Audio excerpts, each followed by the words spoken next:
وزير خارجيتنا اضطرني للرد على بعض الأمور التي حدثت أو على ردات الفعل من خطابه. فهذا الأمر قد يطرح فينا بعض الخيارات الغير مطروحة والتي تنبثق أو لا تنبثق.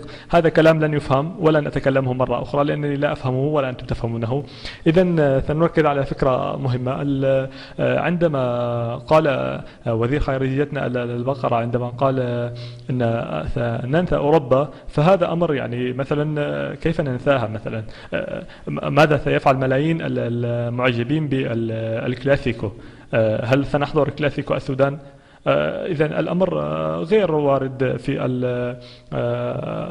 الفكرة غير مطروحة أصلا. ممكن أن ننسى أفريقيا ولكن أوروبا هي الأمر صعب جدا. النقطة أخرى أن ننسى أوروبا مثلا وزوجتي في بريطانيا، ماذا يصبح؟ أنا أرمل أو مطلق؟ لا أجد تسمية لي عندما يقول زوجتي مختفية مثلا. إذن نحن نتحدث عن أضرار أكثر من فوائد. لذلك أتمنى أو سنعمل على إعادة أوروبا إلى مكان لن نترك مكانها فارغا في الخريطة. سنعيد كل الأمور.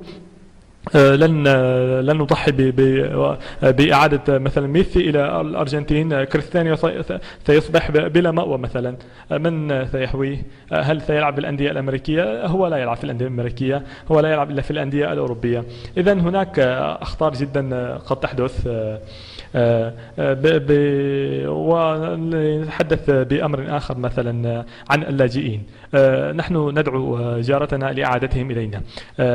سنتحدث بصراحة. نحن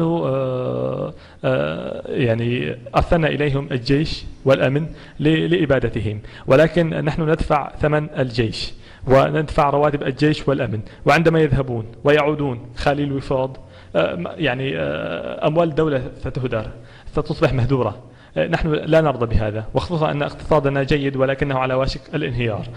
نعود في نقطة أخرى لنتحدث عن بعض الأمور بعودة اللاجئين. نحن أو أنا سأضمن للاجئين جنازة مشرفة، وأضمن لهم عدم وضعهم في مقابر جماعية، ووضع كل شخص قبر ومساحة جيدة، متر في نصف متر.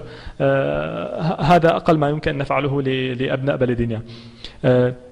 ليتحدث عن المسلحين، أو تحدثنا كثيرا عن المسلحين والذين إلى الآن نعمل على مكافحتهم. المسلحين يتطورون